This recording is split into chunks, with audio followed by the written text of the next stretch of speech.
A VPN, short for Virtual Private Network, is a privacy protection tool that is quickly becoming a must-have. But why do you need a VPN, and how does it work in the first place? A VPN helps your data travel through the internet safely, without big companies or cybercriminals being able to spy on your online activities. Also, a VPN swaps the real location of your device with a new one. This way, you can virtually travel to any country around the globe. So, who can benefit from a VPN? If you're worried about your online privacy, a VPN makes sure your identity and private information are not exposed when you go online. If digital security is your top priority, a VPN gives a nice additional layer of security. It encrypts your data so nobody could see what you send and receive. If you are a human rights activist whose freedom of speech is restricted, a VPN helps you to bypass censorship and speak to the world. Or, if you're on holiday in another country, with a VPN, you can bring your home entertainment anywhere you go. Here's a pro tip: check out Surfshark VPN. It has everything you need in a premium VPN, awesome speeds, and industry-leading protection that covers all of your devices. All you have to do is click connect. Secure your digital life and enjoy everything good that the internet has to offer with a VPN you can trust. Click link in the description and get 81% discount for your first order. Deciding between spray guns and aerosol cans, opt for cans for simplicity's sake. Lacquer can be applied either with disposable, pre-filled aerosol cans or spray guns, which require you to mix your lacquer, load the gun yourself, and adjust settings and attachments. To reduce prep and guesswork, go with aerosol cans. However, be sure to factor in the surface areas of the wood to be sprayed when choosing between the two methods, since aerosol cans are not ideal for very large surface areas. When applying each coat, you want to cover all of a given surface area before the lacquer starts to dry anywhere. However, lacquer dries very quickly, which makes doing large surface areas with aerosol cans problematic. For instance, coffee tables and chests are probably too large for aerosol cans. Boxes and cabinets, however, are more ideal. Choose spray guns for large or numerous projects. If spraying lacquer is something you're going to be doing repeatedly, invest in a spray gun. Also use these for projects with surface areas 4 feet 1.2 m long and over. There are numerous brands and models on the market to choose from, but spray guns are mainly divided into these categories. Air-assisted airless sprayers AAA, ideal for very large projects, with less labor needed for each piece of wood. Gravity feed guns, easy to clean and operate, making them perfect for DIY beginners. High-volume, low-pressure guns HVLP, also suitable for DIY projects, although they require some precise setup beforehand for best results. Pressured guns, adjustable pressure allows for more varied results if you like to tinker with your finishes. Suction feed guns, lacquer can be used in these by practiced hands, but are not advised for beginners. Purchase thinner for spray guns. Aerosol cans are ready to use straight off the shelf, but spray guns require you to mix your lacquer with thinner before filling the gun. How much to add depends on your project, climate, and current weather conditions, so purchase both your lacquer and thinner from a local brick and mortar store. Ask the staff what ratio is recommended based on the type of lacquer to be used, your current weather, and the nature of your project.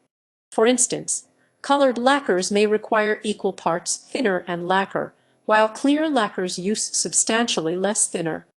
In areas with constant high humidity, staff may also advise that you add a retarder. Choosing where and when to spray, decide between working indoors or outdoors. Working indoors allows you more control over the elements which can affect the quality of your finish, but always prioritize safety over results. Lacquer is toxic to inhale, so base your decision on the amount of ventilation that your workspace receives. Only work inside if your workspace is constantly replenished with fresh air. If in doubt, err on the side of caution and work outside. For instance, a two-car garage with both doors open and industrial fans set up to circulate air should be fine.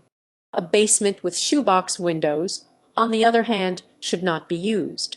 Whether you work inside or outside, always wear a full-face respirator with carbon filter cartridges. Create a safe, clean work area. Lacquer and other materials used are highly flammable, so do not use near open flames or heat sources.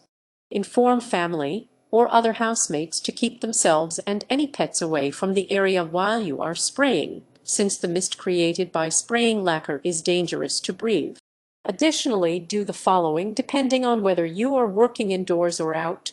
Indoors, clean the work area of dust and bugs, both of which can become trapped in lacquer as it dries. Cover your work table, floor, and any other nearby surfaces with drop cloths or other protective covering. Open all windows and set up exhaust fans. Outdoors, pick a shaded area to avoid direct sunlight, which can ruin your finish. Always choose a calm, windless day to work, but also pick an area shielded from wind just in case. Cover your work surface and the surrounding ground with drop cloths to reduce fire hazards caused by overspray. Wait for optimal temperature and humidity. Both temperature and humidity can adversely affect the quality of your finish, so only spray when conditions are right. Remember the number 65. Avoid spraying when the temperature dips below 65 degrees Fahrenheit 18 degrees Celsius, or when the humidity rises above 65%. Wet lacquer can absorb the moisture in the air, which will cloud the lacquer as it dries, a defect known as blushing. Prepping the wood, ing the wood, repping the wood, ing the wood, ing the wood, ing the wood. Repping the wood. Choose the right wood. Lacquer doesn't work well with all woods, so make sure you're not about to use it on an unsuitable type. For the best finishes, stick with cherry, maple, mahogany, and walnut. Refrain from using it on woods with coarse, open grains, like ash, soft woods, like cedar and redwood, oily woods, like cocobolo. Sand your wood.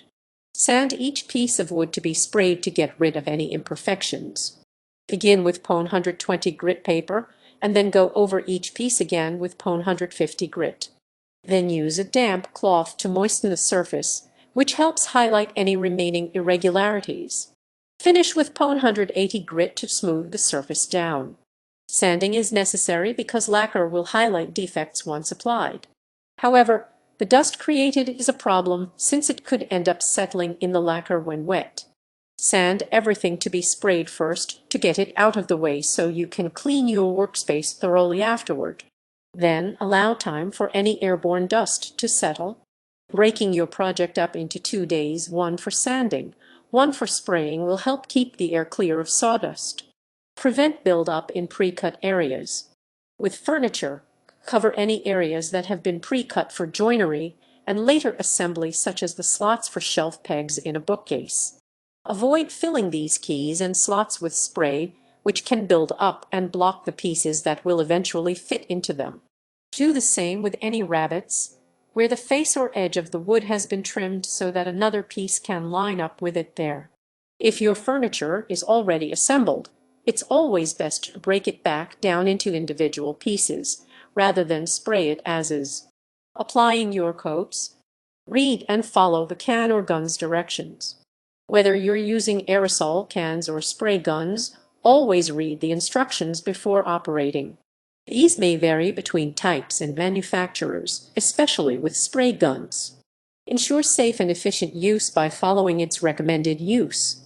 Keep a consistent distance between nozzle and wood. Again, with spray guns, the distance that you should maintain between the gun's tip and the wood may vary.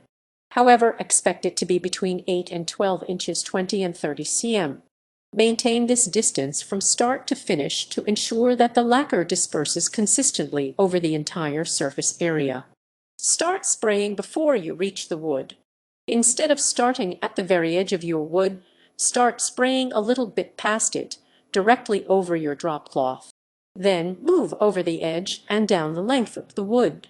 Similarly, go right over the opposite edge before stopping your spray. Spraying well past either end will ensure a consistent spray over the whole length of the wood, including the very edges. Overlap half of each row.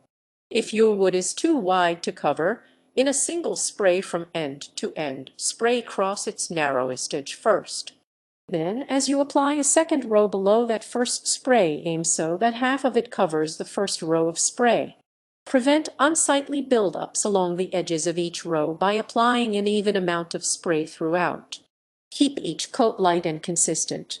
Thicker coats may cause buildup and runs, so plan on applying 3 to 4 light coats instead of one big thick one.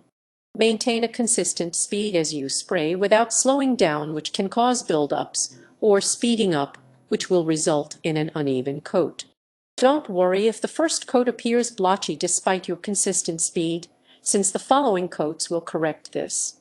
Sand after each coat.